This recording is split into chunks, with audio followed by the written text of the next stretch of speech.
ಅಧ್ಯಾಯ 2 ನಮ್ಮ ಹೆಮ್ಮೆಯ ರಾಜ್ಯ ಕರ್ನಾಟಕ. ಮೊದಲು ಪಾಠದ ಪ್ರಶ್ನೆಗಳನ್ನು ನೋಡೋಣ.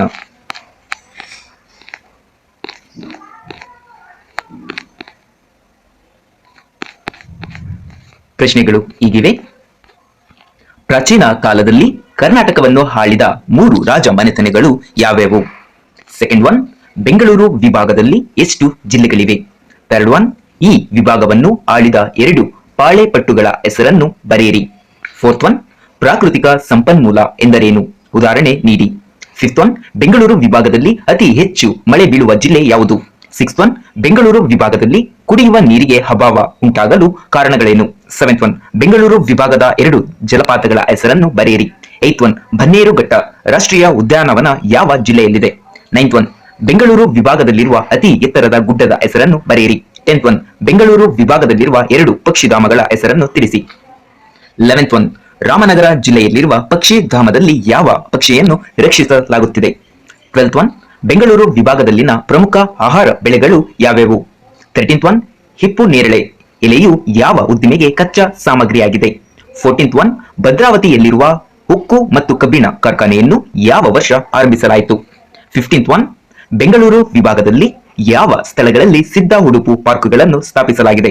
16th ಒನ್, ಬೆಂಗಳೂರು ವಿಭಾಗದ 3 ಜ್ಞಾನಪೀಠ ಪ್ರಶಸ್ತಿ ವಿಜೇತರನ್ನು ಹೆಸರಿಸಿ. 17th ಒನ್, ಪ್ರಸಿದ್ಧ ಜಾನಪದ ಮ್ಯೂಸಿಯಂ ಜಾನಪದ ಲೋಕವನ್ನು ಸ್ಥಾಪಿಸಿದವರ್ಯಾರು? 18th ಒನ್, ಬೆಂಗಳೂರು ನಗರದಲ್ಲಿ ಪ್ರತಿ ವರ್ಷ ನಡೆಯುವ ಪ್ರಸಿದ್ಧ ಉತ್ಸವ ಯಾವುದು? 19th ಒನ್, ಭಾರತ ರತ್ನ ಪ್ರಶಸ್ತಿ ಪಡೆದ ಬೆಂಗಳೂರು ವಿಭಾಗದ 2 ಹೆಸರನ್ನು ಬರೆಯಿರಿ. 20th ಒನ್, ಮೈಸೂರು ರಾಜ್ಯದ ಪ್ರಥಮ ಮುಖ್ಯಮಂತ್ರಿಯ ಹೆಸರನ್ನು ಬರೆಯಿರಿ. 21st ಒನ್, 2 ಕರ್ನಾಟಕ ಏಕೀಕರಣದ ರೂವಾರಿಗಳ ಹೆಸರನ್ನು ಬರೆಯಿರಿ. ಈಗ ಪಾಠವನ್ನು ಓದೋಣ. ನಮ್ಮ ಹೆಮ್ಮೆಯ ರಾಜ್ಯ ಕರ್ನಾಟಕ. ಪಾಠದ ಪರಿಚಯ. ನಮ್ಮ ನುಡಿ ಕನ್ನಡ, ನಮ್ಮ ನಾಡು ಕರ್ನಾಟಕ, ನಮ್ಮ ನಾಡಿನ ಚರಿತ್ರೆಯ ಬಗ್ಗೆ, ನಮ್ಮ ನಾಡಿನ ಪ್ರಾಕೃತಿಕ ಸಂಪನ್ಮೂಲಗಳ ಬಗ್ಗೆ, ನಮ್ಮ ಕೃಷಿ, ಉದ್ದಿಮೆ, ವ್ಯಾಪಾರ ಮುಂತಾದ ಸಂಗತಿಗಳ ಬಗ್ಗೆ ತಿಳಿದುಕೊಳ್ಳುವುದು ಅಗತ್ಯ. ಅದಕ್ಕಾಗಿ ಈ ಅಧ್ಯಯನದಲ್ಲಿ ನಮ್ಮ ನಾಡಾದ ಕರ್ನಾಟಕದ 4 ಕಂದಾಯ ವಿಭಾಗಗಳ ಬಗ್ಗೆ ಪರಿಚಯ ಮಾಡಿಕೊಡಲಾಗುವುದು. ಕರ್ನಾಟಕ ಏಕೀಕರಣದ ಬಗ್ಗೆ, ಕರ್ನಾಟಕದಲ್ಲಿ ನಡೆದ ಸ್ವಾತಂತ್ರ್ಯ ಹೋರಾಟದ ಬಗ್ಗೆ ನೀವು ಈಗಾಗಲೇ ಹಿಂದಿನ ಅಧ್ಯಾಯಗಳಲ್ಲಿ ಅನೇಕ ವಿಚಾರಗಳನ್ನು ತಿಳಿದುಕೊಂಡಿದ್ದೀರಿ. ನಮ್ಮ ನಾಡಿನ ನದಿಗಳು, ನಾವು ಬೆಳೆಯುವ ಬೆಳೆಗಳು, ನಾವು ಉತ್ಪಾದಿಸುವ ಸರಕುಗಳು, ನಮ್ಮ ಬ್ಯಾಂಕುಗಳು, ನಮ್ಮ ನೀರಾವರಿ ಯೋಜನೆಗಳು, ನಮ್ಮ ಅರಣ್ಯಗಳು, ನಮ್ಮ ವನ್ಯ ಪ್ರಾಣಿಗಳು ಮುಂತಾದ ಸಂಗತಿಗಳ ಬಗ್ಗೆ ಇಲ್ಲಿ ವಿವರಿಸಲಾಗುವುದು. ಆಡಳಿತದ ಅನುಕೂಲಕ್ಕೆ ನಮ್ಮ ರಾಜ್ಯವನ್ನು 4 ಕಂದಾಯ ವಿಭಾಗಗಳಾಗಿ ವಿಂಗಡಿಸಲಾಗಿದೆ. ಈ 4 ವಿಭಾಗಗಳ ಬಗ್ಗೆ ಇಲ್ಲಿ ವಿವರಿಸಲಾಗುವುದು. ಸಾಮರ್ಥ್ಯಗಳು. ನಮ್ಮ ಕರ್ನಾಟಕದ ರಾಜ್ಯದ ಆಡಳಿತ ವಿಭಾಗಗಳ ಚರಿತ್ರೆ, ವಿಭಾಗಗಳಲ್ಲಿನ ಜಿಲ್ಲೆಗಳು, ಜಿಲ್ಲೆಗಳಲ್ಲಿನ ವಿಶಿಷ್ಟತೆಗಳನ್ನು ಅರಿಯುವುದು. ಸೆಕೆಂಡ್ ಒನ್, ನಮ್ಮ ರಾಜ್ಯದ ವಿವಿಧ ವಿಭಾಗಗಳಲ್ಲಿ ಬೆಳೆಯುವ ಬೆಳೆಗಳು, ಜನಸಂಖ್ಯೆ, ಉದ್ದಿಮೆಗಳು, ನದಿಗಳು ಮುಂತಾದ ಸಂಗತಿಗಳ ಬಗ್ಗೆ ತಿಳುವಳಿಕೆ ಪಡೆಯುವುದು. ಥರ್ಡ್ ಒನ್, ನಮ್ಮ ವಿಭಾಗ ಯಾವುದು, ಅದರ ವಿಶೇಷತೆ ಏನು, ಅಲ್ಲಿನ ಪ್ರಾಕೃತಿಕ ಸಂಪನ್ಮೂಲಗಳು, ಅರಣ್ಯ, ವನ್ಯಮೃಗಗಳು, ಪಕ್ಷಿಧಾಮಗಳು ಮುಂತಾದವುಗಳ ಬಗ್ಗೆ ತಿಳಿಯುವುದು.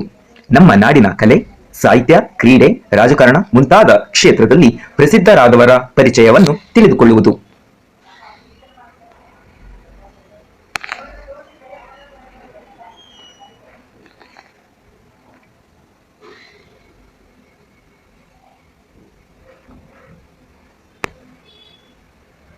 ಫಸ್ಟ್ ಒನ್, ಕರ್ನಾಟಕದಲ್ಲಿ ಆಡಳಿತ ವಿಭಾಗಗಳು. ನಮ್ಮ ನಾಡು ಕರ್ನಾಟಕ, ನಮ್ಮ ರಾಜ್ಯಕ್ಕೆ ಸುಮಾರು 2000 ವರ್ಷಗಳ ಚರಿತ್ರೆ ಇದೆ.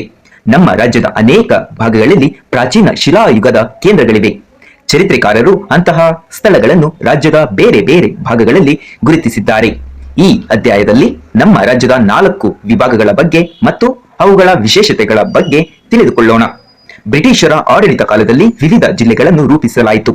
ಅನೇಕ ಸಂದರ್ಭಗಳಲ್ಲಿ ಜಿಲ್ಲಾ ಕೇಂದ್ರಗಳು ಬದಲಾಗಿವೆ.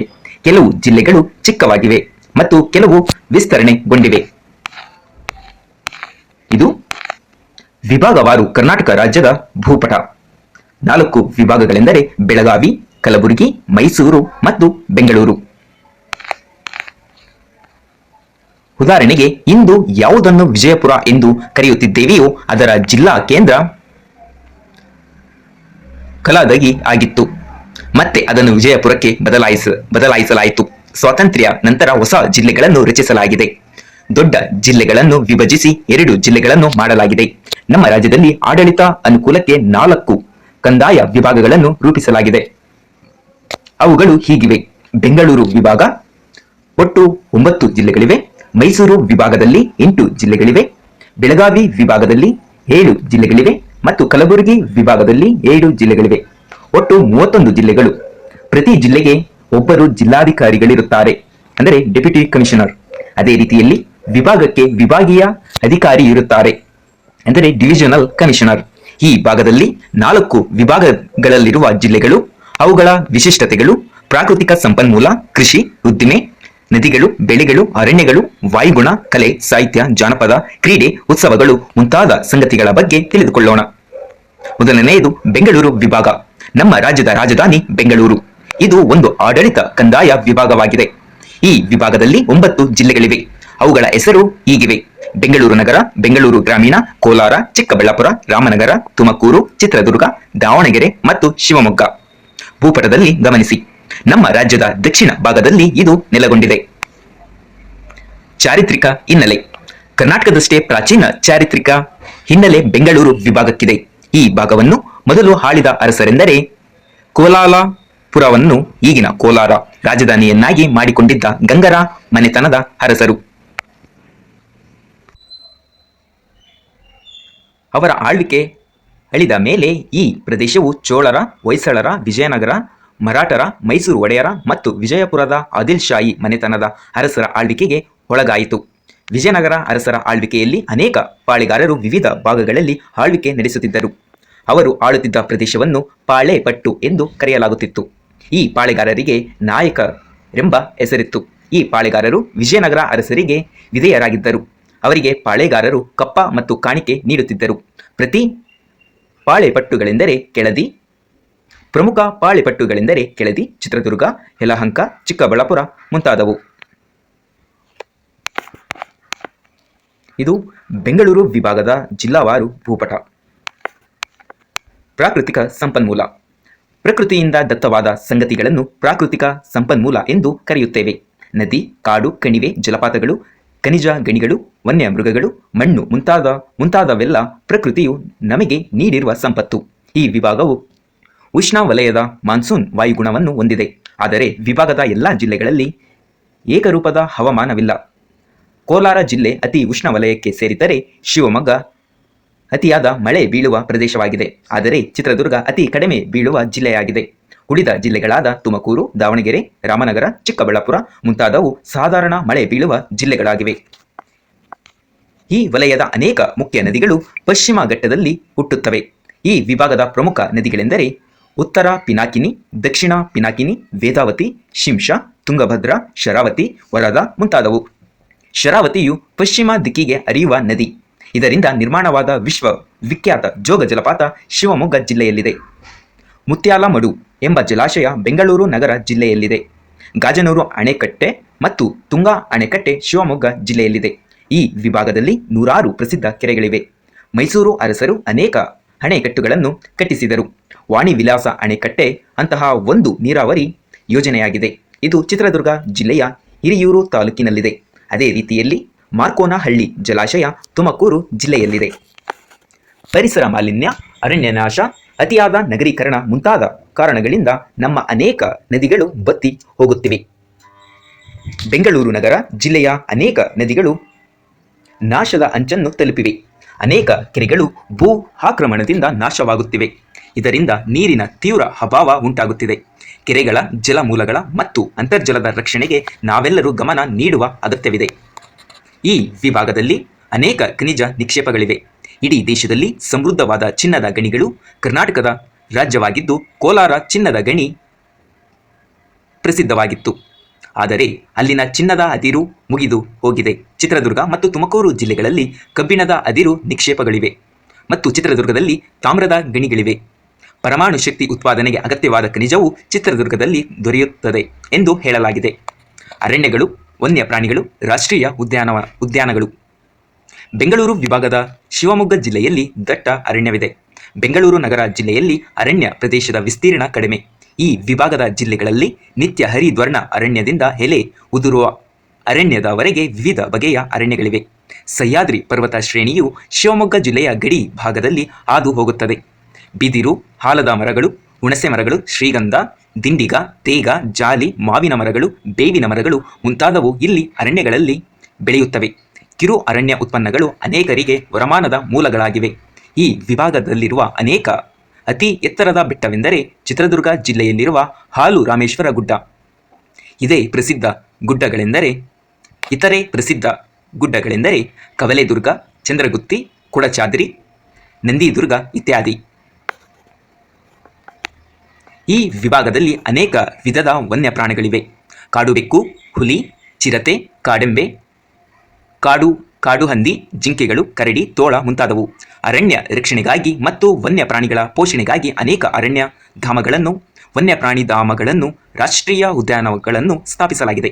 ಬೆಂಗಳೂರು ವಿಭಾಗದಲ್ಲಿರುವ ಪ್ರಮುಖ ಧಾಮಗಳು ಹೀಗಿವೆ: ಜೋಗಿಮಟ್ಟಿ ಅರಣ್ಯಧಾಮ, ಚಿತ್ರದುರ್ಗ ಬನ್ನೇರುಘಟ್ಟ ರಾಷ್ಟ್ರೀಯ ಉದ್ಯಾನವನ, ಬೆಂಗಳೂರು ಭದ್ರಾ ವನ್ಯಮೃಗಧಾಮ ಶಿವಮೊಗ್ಗ, ಶರಾವತಿ ವನ್ಯಮೃಗಧಾಮ ಶಿವಮೊಗ್ಗ, ಶೆಟ್ಟಿಹಳ್ಳಿ ವನ್ಯಮೃಗಧಾಮ ಶಿವಮೊಗ್ಗ, ಗುಡವಿ ಪಕ್ಷಿಧಾಮ ಶಿವಮೊಗ್ಗ ಜಿಲ್ಲೆ, ಮಂಡಗದ್ದೆ ಪಕ್ಷಿಧಾಮ ಶಿವಮೊಗ್ಗ ಜಿಲ್ಲೆ, ಕಗ್ಗಲಡು ಪಕ್ಷಿಧಾಮ ತುಮಕೂರು ಜಿಲ್ಲೆ, ರಾಮದೇವರ ಬೆಟ್ಟ ರಣಹದ್ದು ಪಕ್ಷಿಧಾಮ ರಾಮನಗರ, ಜಯಮಂಗಲಿ ಕೃಷ್ಣಮೃಗ ವನ್ಯಧಾಮ ತುಮಕೂರು. ಬನ್ನೇರುಘಟ್ಟ ವನ್ಯಮೃಗದಲ್ಲಿ ಈ ರೀತಿಯ ಹುಲಿಗಳು ಇವೆ. ಮಕ್ಕಳೇ, ನೀವು ವನ್ಯಮೃಗಗಳಾದ ಹುಲಿ, ಕರಡಿ, ಚಿರತೆ, ಆನೆ, ಜಿಂಕೆ ಮುಂತಾದವುಗಳನ್ನು ಅರಣ್ಯ ಪ್ರದೇಶದಲ್ಲಿ ನೋಡಲು ಬಯಸುವಿರಾ? ಹಾಗಾದರೆ ನಿಮ್ಮ ವಿಭಾಗದಲ್ಲಿರುವ ವನ್ಯಮೃಗಧಾಮಗಳಿಗೆ, ಪಕ್ಷಿಧಾಮಗಳಿಗೆ ಭೇಟಿ ನೀಡಿ. ಕೃಷಿ ಮತ್ತು ಉದ್ದಿಮೆಗಳ ಬೆಳವಣಿಗೆ. ಕೃಷಿಯು ಬೆಂಗಳೂರು ವಿಭಾಗದ ಜನರ ಪ್ರಧಾನ ಕಸುಬಾಗಿದೆ. ಈ ವಿಭಾಗದಲ್ಲಿ ಹೆಚ್ಚು ಒಣ ಭೂಮಿ ಬೇಸಾಯವಿದೆ. ಮಳೆಯನ್ನು ನಂಬಿಕೊಂಡೇ ಇಲ್ಲಿ ವ್ಯವಸಾಯ ನಡೆಯುತ್ತಿದೆ. ಶಿವಮೊಗ್ಗ ಜಿಲ್ಲೆಯಲ್ಲಿ ನೀರಾವರಿ ಇದೆ. ಈ ವಿಭಾಗದಲ್ಲಿ ಮರಳು ಮಿಶ್ರಿತ ಕೆಂಪು ಮಣ್ಣು ಹೆಚ್ಚಾಗಿದೆ. ಎರೆಮಣ್ಣು ಕೆಲವು ಭಾಗದಲ್ಲಿದೆ. ಈ ವಿಭಾಗದ ಪ್ರಮುಖ ಬೆಳೆಗಳೆಂದರೆ ರಾಗಿ, ಮೆಕ್ಕೆಜೋಳ, ಭತ್ತ, ಕಡಲೆಕಾಯಿ, ಬೇಳೆಕಾಳು ಮುಂತಾದವು. ಪ್ರಮುಖ ವಾಣಿಜ್ಯ ಬೆಳೆಗಳೆಂದರೆ ತೆಂಗಿನಕಾಯಿ, ಅಡಕೆ, ಹತ್ತಿ, ಕಬ್ಬು ಮುಂತಾದವು.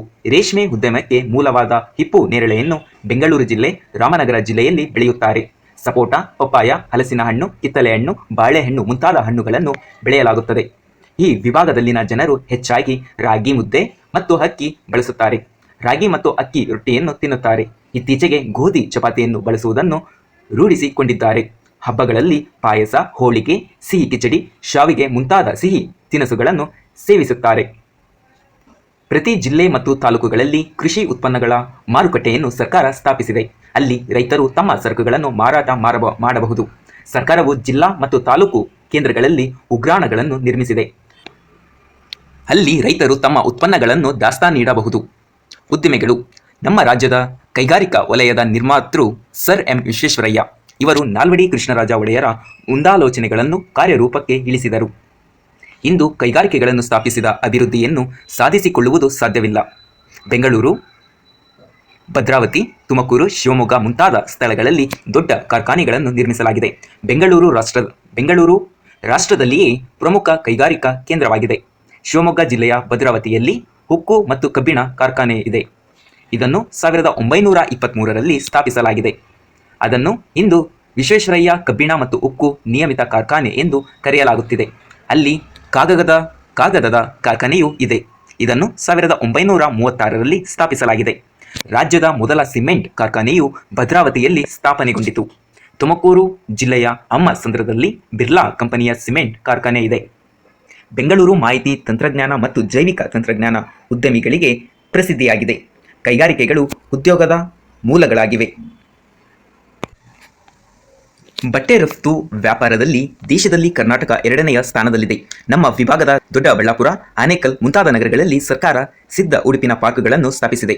ಬೆಂಗಳೂರಿನಲ್ಲಿ ವಿಮಾನ ಕಾರ್ಖಾನೆ, ಎಲೆಕ್ಟ್ರಾನಿಕ್ಸ್, ಮಾಹಿತಿ ತಂತ್ರಜ್ಞಾನ, ಜೈವಿಕ ತಂತ್ರಜ್ಞಾನ ಉದ್ಯಮಿಗಳು ಕಾರ್ಯನಿರತವಾಗಿದೆ. ಕೆಲವು ಉದ್ಯಮಿಗಳು ಸಾರ್ವಜನಿಕ ವಲಯದಲ್ಲಿದ್ದರೆ ಉಳಿದವು ಖಾಸಗಿ ಮಾಲೀಕತ್ವದಲ್ಲಿದೆ.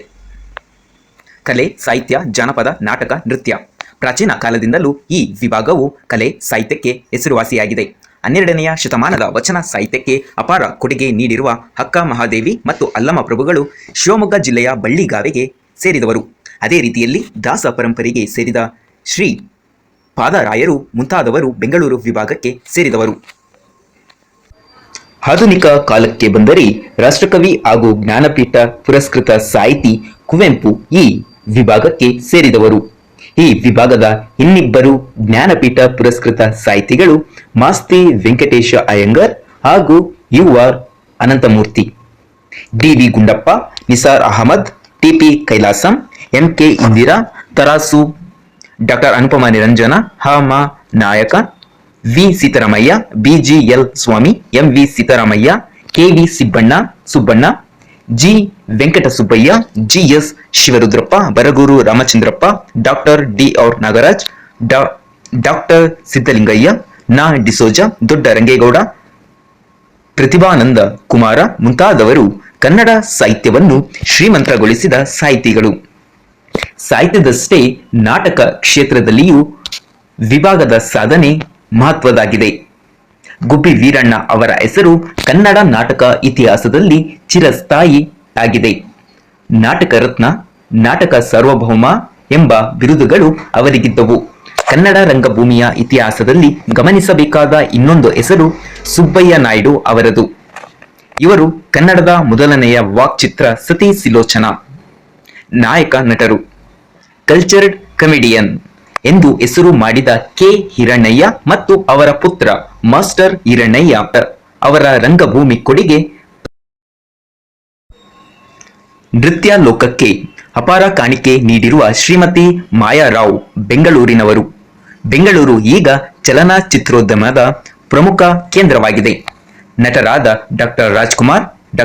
ವಿಷ್ಣುವರ್ಧನ್, ಶಂಕರ್ನಾಗ್, ಅಂಬರೀಶ್ ಮುಂತಾದವರು ಈ ರಂಗದ ಬೆಳವಣಿಗೆಗೆ ಕಾರಣರಾಗಿದ್ದಾರೆ.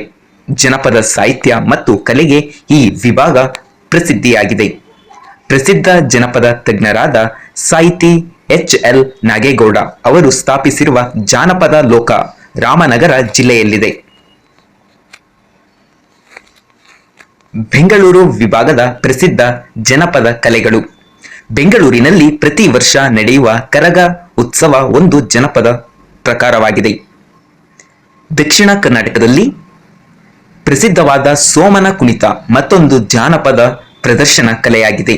ಈ ವಿಭಾಗಕ್ಕೆ ವಿಶೇಷವಾದ ಜಾನಪದ ನಾಟಕವೆಂದರೆ ಮೂಡಲಪಾಯ ಯಕ್ಷಗಾನ, ಗಾರುಡಿ ಕುಣಿತ, ಡೊಳ್ಳು ಕುಣಿತ, ಕಂಸಾಲೆ ಕುಣಿತ ಮುಂತಾದವು ಜಾನಪದ ಕಲೆಗಳಾಗಿವೆ. ಚಿತ್ರಕಲೆಗೆ ಆರ್.ಎಸ್. ನಾಯ್ಡು, ರುಮಾಲೆ ಚನ್ನಬಸವಯ್ಯ, ವೆಂಕಟಪ್ಪ ಮುಂತಾದವರ ಕೊಡುಗೆ ಅನನ್ಯ. ಇದು ಕರಗ ಉತ್ಸವ. Venkatappa art gallery. ಶಿಕ್ಷಣ ಮತ್ತು ಆರೋಗ್ಯ. ಬೆಂಗಳೂರು ವಿಭಾಗ ಶಿಕ್ಷಣಕ್ಕೆ ಸಂಬಂಧಿಸಿದಂತೆ ಉನ್ನತ ಸಾಧನೆ ಮಾಡಿದೆ. ಭಾರತ ರತ್ನ ಪ್ರಶಸ್ತಿ ಪಡೆದ ಇಬ್ಬರು ಈ ವಿಭಾಗದ ಕೋಲಾರ ಜಿಲ್ಲೆಗೆ ಸೇರಿದ್ದಾರೆ. ಅವರಲ್ಲಿ ಒಬ್ಬರು ಸರ್ ಎಂ ವಿಶ್ವೇಶ್ವರಯ್ಯ ಮತ್ತು ಮತ್ತೊಬ್ಬ ವಿಜ್ಞಾನಿ ಸಿ.ಆರ್. ರಾವ್. ನೊಬೆಲ್ ಪ್ರಶಸ್ತಿ ಪಡೆದ ಸರ್ ಸಿ.ವಿ. ರಾಮನ್ ಅವರು ಬೆಂಗಳೂರಿನಲ್ಲಿ ಸಂಶೋಧನೆ ನಡೆಸಿದ್ದರು. ಬೆಂಗಳೂರು ಪ್ರಸಿದ್ಧ ಶಿಕ್ಷಣ ಕೇಂದ್ರವಾಗಿದೆ. ಬೆಂಗಳೂರು ವಿಭಾಗದಲ್ಲಿ ಅನೇಕ ಪ್ರಸಿದ್ಧ ಸಾರ್ವಜನಿಕ ಮತ್ತು ಖಾಸಗಿ ವಿಶ್ವವಿದ್ಯಾಲಯಗಳಿವೆ.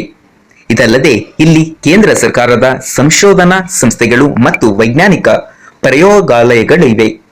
ಬೆಂಗಳೂರು, ತುಮಕೂರು, ಶಿವಮೊಗ್ಗ, ದಾವಣಗೆರೆಗಳಲ್ಲಿ ವಿಶ್ವವಿದ್ಯಾಲಯಗಳಿವೆ. ಬೆಂಗಳೂರಿನಲ್ಲಿ ಕೃಷಿ ವಿಶ್ವವಿದ್ಯಾಲಯವಿದೆ. ಸ್ವಾತಂತ್ರ್ಯ ಪೂರ್ವದಿಂದಲೂ ಸರ್ಕಾರವು ಪ್ರಾಥಮಿಕ ಶಿಕ್ಷಣಕ್ಕೆ ಪ್ರೋತ್ಸಾಹ ನೀಡುತ್ತಾ ಬಂದಿದೆ. ಅನೇಕ ಧಾರ್ಮಿಕ ಸಂಸ್ಥೆಗಳು ಶಿಕ್ಷಣ ಕ್ಷೇತ್ರದಲ್ಲಿ ಕೆಲಸ ಮಾಡುತ್ತಿವೆ. ಸಿದ್ಧಗಂಗಾ ಮಠವು ಶ್ರೀ ಶಿವಕುಮಾರಿ ಸ್ವಾಮಿಗಳ ನೇತೃತ್ವದಲ್ಲಿ ಸಾವಿರಾರು ಬಡ ವಿದ್ಯಾರ್ಥಿಗಳಿಗೆ ಅಕ್ಷರ ಮತ್ತು ಅನ್ನ ದಾಸೋಹ ಕಾರ್ಯ ನಡೆಸುತ್ತಿದೆ. ರಾಮನಗರ ಜಿಲ್ಲೆಯಲ್ಲಿ ಜನಿಸಿದ ಶ್ರೀ ಬಾಲಗಂಗಾಧರ ಸ್ವಾಮೀಜಿಯವರ ನೇತೃತ್ವದಲ್ಲಿ ಬೆಳೆದ ಆದಿಚುಂಚನಗಿರಿ ಮಠದ ಶೈಕ್ಷಣಿಕ ಸೇವೆಯು ಅಪೂರ್ವವಾಗಿದ್ದು, ಮೂಲ ಶಿಕ್ಷಣ, ವೃತ್ತಿ ಶಿಕ್ಷಣದ ಕಾಲೇಜುಗಳನ್ನು ನಡೆಸುತ್ತಿದೆ. ಚಿತ್ರದುರ್ಗದ ಮುರುಘರಾಜೇಂದ್ರ ಮಠ ಮತ್ತು ಸಿರಿಗೆರೆ ತರಳಬಾಳು ಮಠಗಳ ಶೈಕ್ಷಣಿಕ ಸೇವೆಯು ಗಮನಾರ್ಹ. ಇವರು ಶ್ರೀ ಶಿವಕುಮಾರ ಸ್ವಾಮೀಜಿ, ಸಿದ್ಧಗಂಗಾ ಮಠ. ಆರೋಗ್ಯಕ್ಕೆ ಸಂಬಂಧಿಸಿದಂತೆ ಈ ವಿಭಾಗವು ಮಹತ್ವದ ಸಾಧನೆ ಮಾಡಿದೆ. ಸಾಂಕ್ರಾಮಿಕ ರೋಗಗಳನ್ನು ತಡೆಗಟ್ಟಲಾಗಿದೆ. ಶಿಶು ಮರಣ ಪ್ರಮಾಣ ಕಡಿಮೆಯಾಗಿದೆ. ಪೋಲಿಯೋ, ಸಿಡುಬು ಮುಂತಾದ ರೋಗಗಳನ್ನು ಸಂಪೂರ್ಣವಾಗಿ ತೊಡೆದು ಹಾಕಲಾಗಿದೆ. ಗ್ರಾಮೀಣ ಪ್ರದೇಶದಲ್ಲಿ ಮಹಿಳೆಯರ ಮತ್ತು ಮಕ್ಕಳ ಅಪೌಷ್ಟಿಕತೆಯನ್ನು ಎದುರಿಸುತ್ತಿದ್ದಾರೆ.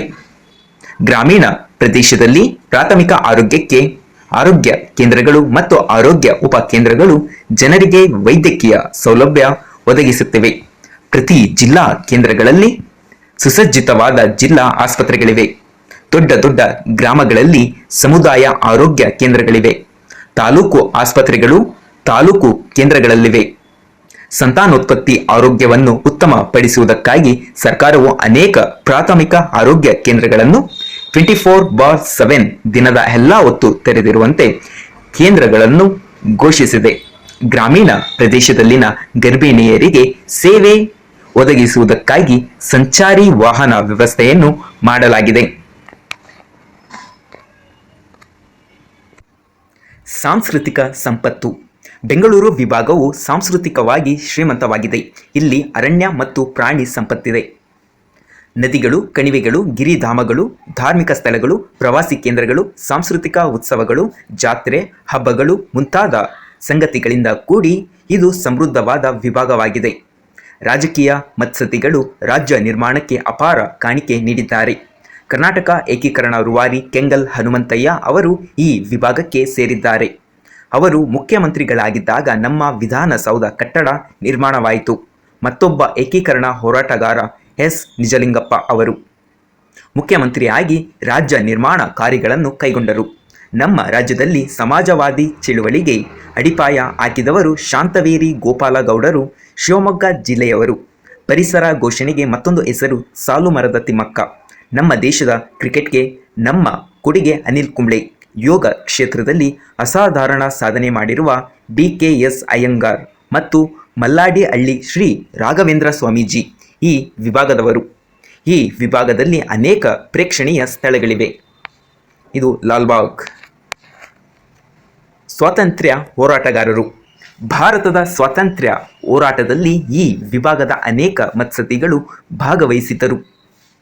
ಮೈಸೂರು ರಾಜ್ಯದ ಪ್ರಥಮ ಮುಖ್ಯಮಂತ್ರಿಯಾಗಿದ್ದ KC ರೆಡ್ಡಿ ಅವರು, ಎರಡನೆಯ ಮುಖ್ಯಮಂತ್ರಿ ಕೆಂಗಲ್ ಹನುಮಂತಯ್ಯ ಸೇರಿದಂತೆ ವಿಶಾಲ ಮೈಸೂರು ರಾಜ್ಯದ ಮುಖ್ಯಮಂತ್ರಿ ಎಸ್ ನಿಜಲಿಂಗಪ್ಪ, ಸಮಾಜವಾದಿ ಧುರೀಣ ಶಾಂತವೇರಿ ಗೋಪಾಲಗೌಡ, ಕಡಿದಾಳ್ ಮಂಜಪ್ಪ, ತ ಶರ್ಮಾ, ಭಾಗೀರಥಮ್ಮ ಮುಂತಾದವರು ಸ್ವಾತಂತ್ರ್ಯ ಹೋರಾಟದಲ್ಲಿ ಭಾಗವಹಿಸಿದ್ದರು.